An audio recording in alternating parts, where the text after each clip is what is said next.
Today on People with Passion for Pets, we talk to Charlie, Grace, and David, the creators of the popular YouTube channel Furever Best Friend. They share their lifelong passion for pets on their live feeds and videos, as well as advocate for rescue organizations at local events. Hi, Charlie, Grace, and David. You guys are the people behind Furever Best Friend YouTube channel. That is correct. Thanks so much for having us. This is really exciting because it's nice to talk to other people who are, in the dog business and dog-friendly travel and that sort of thing. So we really enjoy this. Thank you. Tell us a little bit about what you do on your channel. Well, we are a dog-friendly travel and dog-friendly lifestyle channel. We like to, of course, share our travels as we go around and let people know what's going on. We happen to have the South's most famous rescue dog, Rosie Belle. So we get to go to a lot of different events, a lot of different venues. It's sort of fun just to tell people what's going on. We also have a very big passion for a lot of rescue organizations. So we do a lot of fundraising for rescue organizations as we travel. Oh, that's awesome. And Rosie just turned 3. Yes. I know, I saw it's her gotcha day today. It's her gotcha day today. Yay. So we were just talking about that. It was like, we can't forget January 20th. It's my dad's birthday. That's right. And we adopted a dog. And the first place we took her, because we have a lot of kids. We took her to go pick up a kid. Yes. And her first major debut outside of the animal shelter was? I remember this one. Outer Limits. That's right. Outer Limits. She went to a card shop. She went to a comic book store.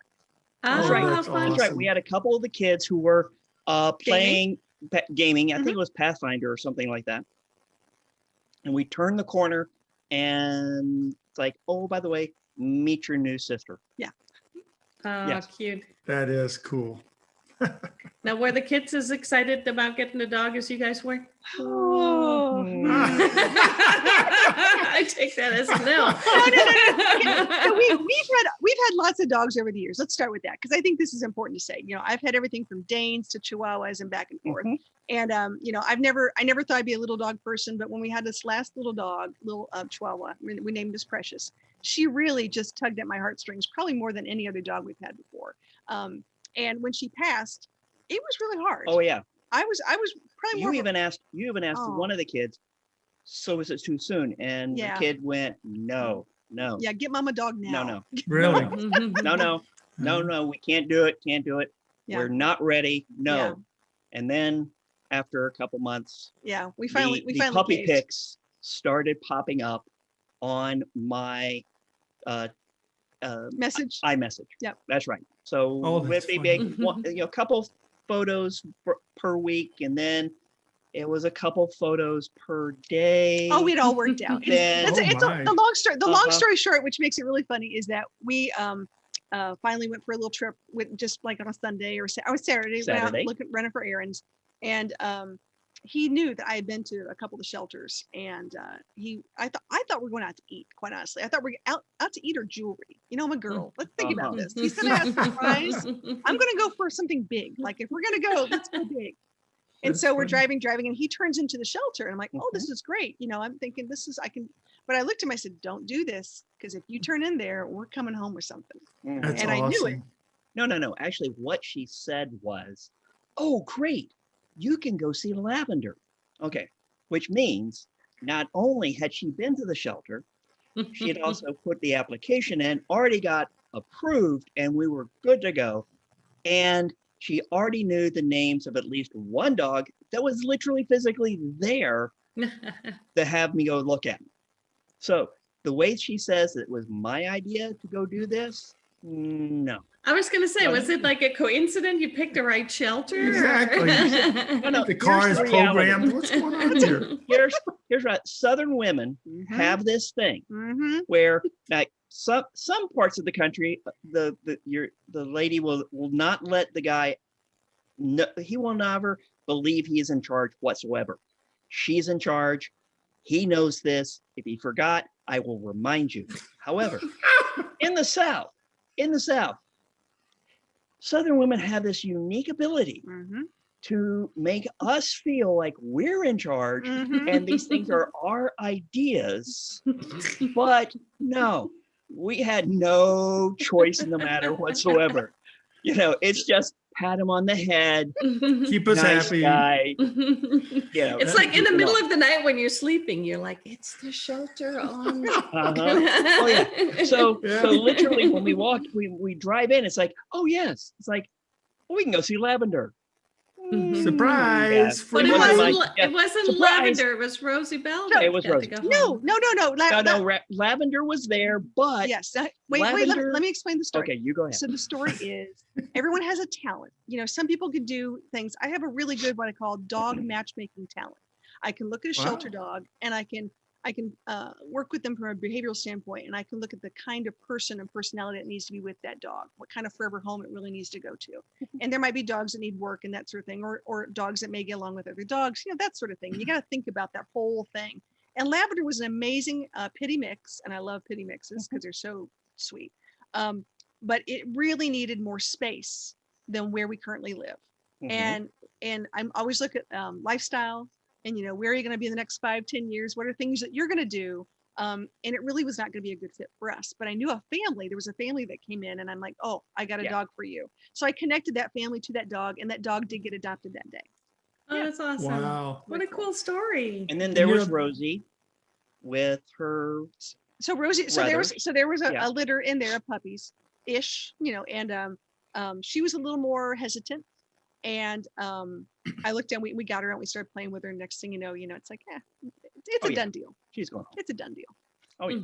That's awesome. And that's really a good talent if you have that. Since you have that, it's being able to match dogs with people, because rescue dogs, you don't always see the true dog, so they're in a particular moment at time of fear and uncertainty and stuff like that. So when you can look at that, and the human's pretty black and white, Yeah. But when you can match those two and okay, when this dog comes out of its shelter, out of its cocoon, what's it going to be like? And that's that's quite a good talent. Yeah, I'm really excited. Yeah. I'm happy I can do it, but I'm really happy that I'm working with a not-for-profit group that is actually spending money on behaviorists to come to these shelters and work with them out and work with the socialization and get those, it's really hard. You've got an animal that can be crated up and caged up for so long. Right. And it really just, it takes away their personality. You don't know really what you're going to get. You don't really know why they're there in the first place. So you've got a lot of variables out there. So our goal right now is really just, there's a lot of COVID puppies out there right now. A lot of people who adopted a dog during this pandemic. And what I foresee, this is my prediction here. What I foresee is we're going to have a lot of separation anxiety problems coming up. I foresee a lot of people who are going to be going back to work relatively soon, in the near future. I have a lot of people who have routines and stuff. And as we all know, dogs are pack animals. And when a member of your pack goes away, I'm supposed to go with you. Yep. Especially if that's all the dog's known since they've gotten home. Exactly right. Exactly. Since day one, there's always been somebody there. Absolutely.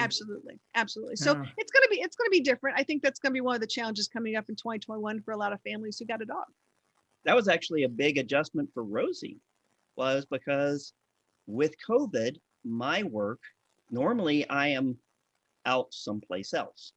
But now because of COVID and we don't need to have as many people in the office at the exact same time, I was here at the house for 3 out of 5 days. And so where before it was, I would get up early in the morning, get ready, Rosie would pick her head up and go, oh yeah, you're leaving. Have a good day. Yeah. Be gone. Be gone. Puts her head back down on somebody else, then That's goes, cute. There we go. Now I will get up, come up here, and Rosie just comes up to the great room and goes, oh, like we have a routine down. You're here now. We have a routine. Yeah. We know what we're doing, and you're messing up the routine here, buddy. Or she'll go out, and then Rosie will turn around and go, okay, now I'll come over and pay attention to you. Yeah, it's a little different. Yeah. But here's where I want to go with this, because I think this is important. So we know things have changed with the pandemic. A lot of people have dogs. Things are changing. What has changed for us is the fact that, we used to go to all of these events, and that were dog centric, and they're not really happening. And last year, I think out of the 23 or 24 that we were supposed to go to, we only went to 3. Was it 3? 3 or 2? No, 3. So and that was probably January, February. Yeah. Well, no. Yeah, exactly right. So, we did the pool pooch party, which was fun, and we have a video about that. Going to they opened up Nashville Shores to all the pups, and it was for a charity. It was really nice. We were able to do a bark in the park. We have a video on that one too on our YouTube. That's right. And that was fun. Where we actually get to go because I grew up with photography background, so we take free pictures for all these not-for-profits at these events. Oh, that's awesome. And it's nice for them because then they have an idea of all the people that came, and then all the people that came get a free picture too. Oh yeah, it's just a nice thing. That's cool. It's a good way of meeting people and talking to people and seeing why they're there, and we just get to be like an ambassador for that organization. It's nice.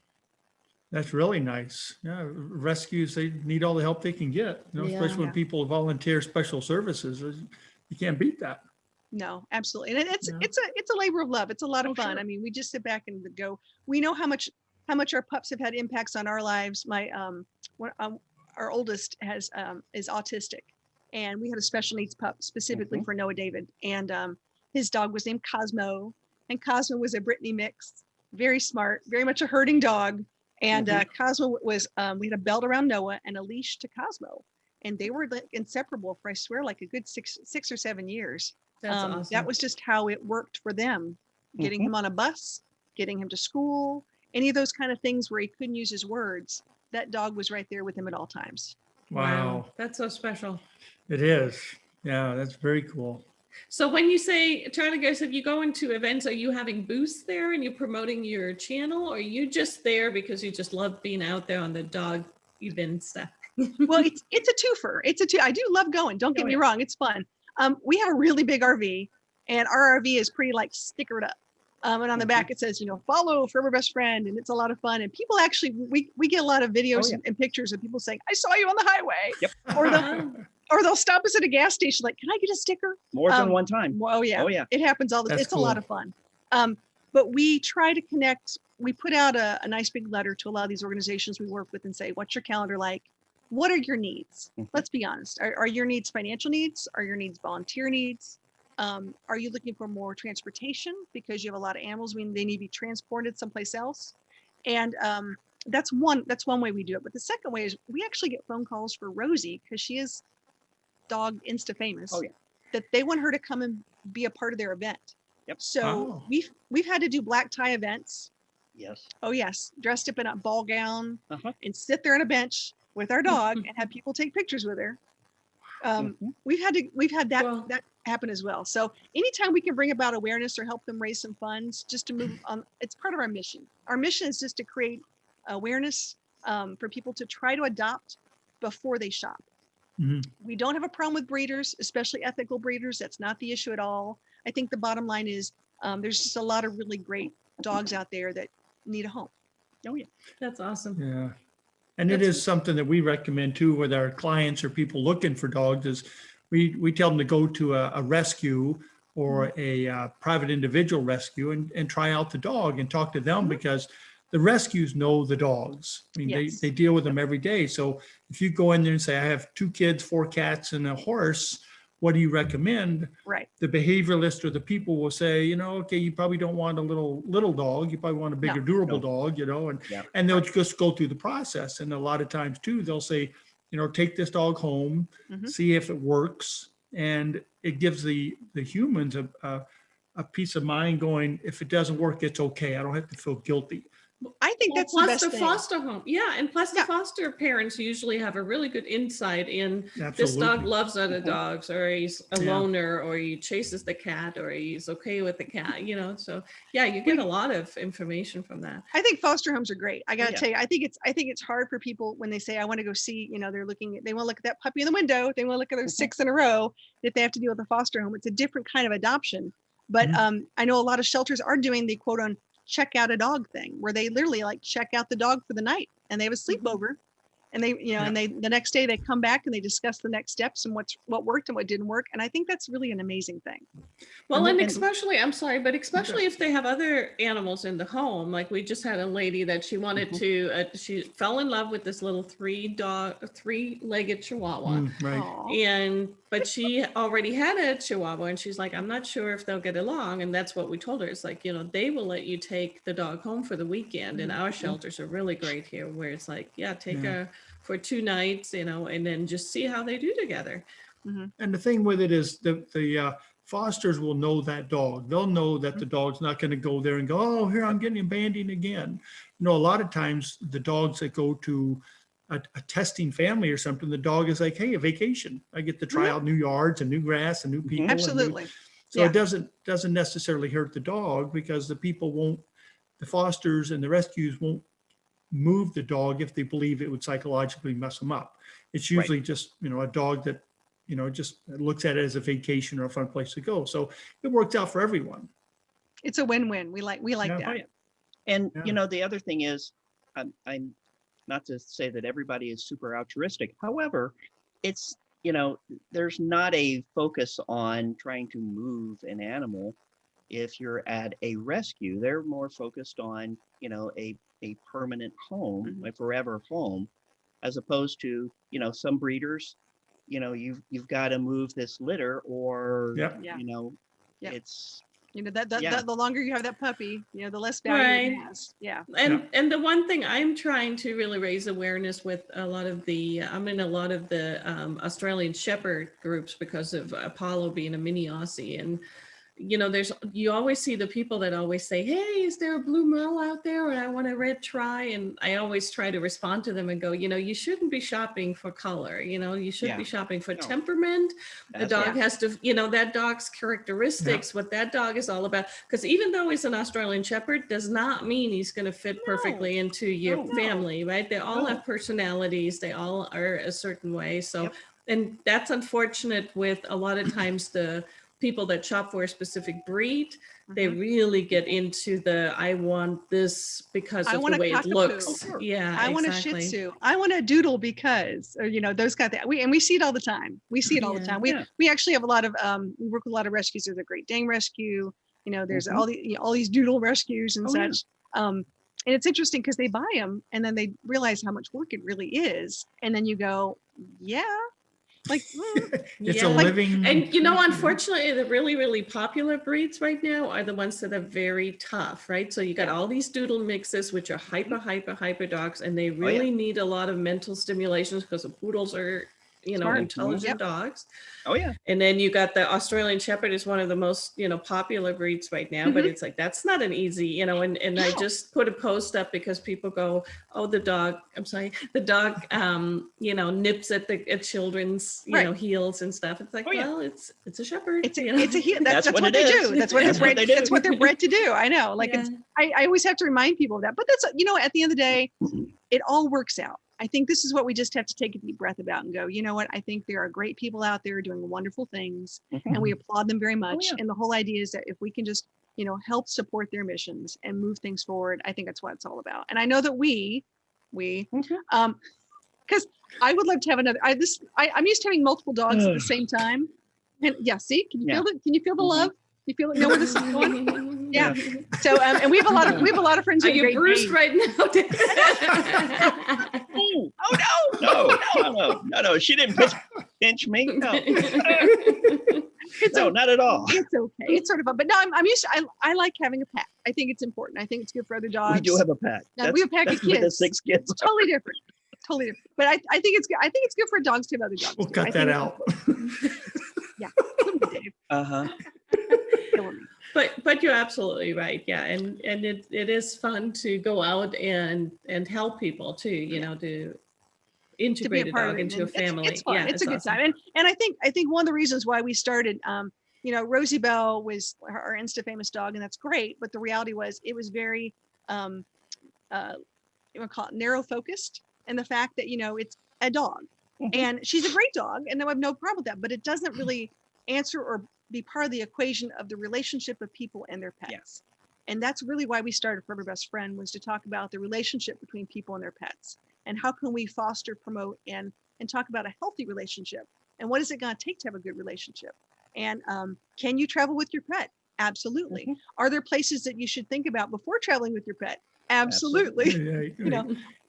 There's a lot of things involved with that, and I think that the more that we promote it and talk to one of the things I like to do is talk to businesses and municipalities about how does it economically benefit your business to be more dog or pet friendly? What does it do? And we're lucky to live in a town where we have Mars Pet Care. Oh my gosh, yes. And Mars is a very big proponent of the Better Cities for Better Pets campaign. And we're part of that too, and we promote that. So anywhere we can go and say, small, it doesn't take much. It's small little things that, when you're traveling, I want to go out to eat. I want to go get an ice cream cone. Or I want to, my dog, I have a very small yard, but my dog really needs to run around. Is there a dog park where they can go and have that ability? Is there a place where my little dog is not going to be mixed with a Great Dane? Places like that. It sounds very simple, but people are really looking for these things as they're looking around to move and travel.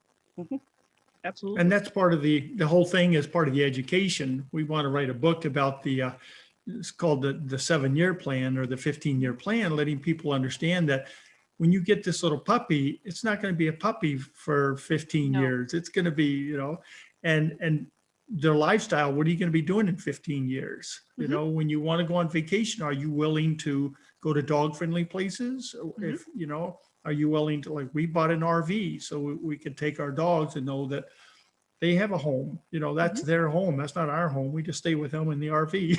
Oh yeah, we know that. Because I don't have an RV. I don't have an RV. Yeah, we have a mobile doghouse on wheels. Mobile doghouse and mama's toy. That's right. That's awesome. Yeah, and it is, so people can make that decision when they go out to look for it. And that's again about the fosters and the rescues, is they understand that. And to go back to what you were saying about they're not trying to move dogs.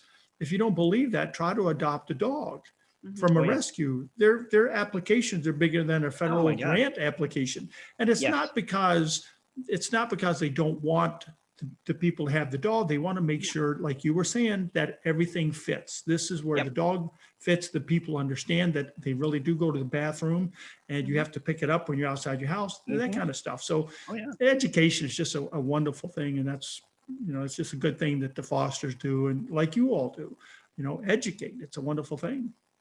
And thank you. The interesting thing is this whole idea about trying to help and support the rescue and the adoption process actually ironically started on Rosie's very first day with us.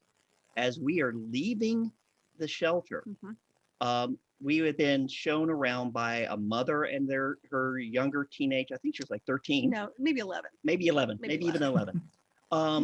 And as we're leaving, the little girl stops us at the door and says, thank you for adopting Rosie. Here is a gift, here's a gift for you. And it actually had a gift card in it. And her mother says, well, this is what she wanted for Christmas. We let all our kids tell us what they wanted to do. And what she wanted to do was she wanted to use her Christmas money to then buy gift cards for the people who were adopting animals from the shelter. Wow.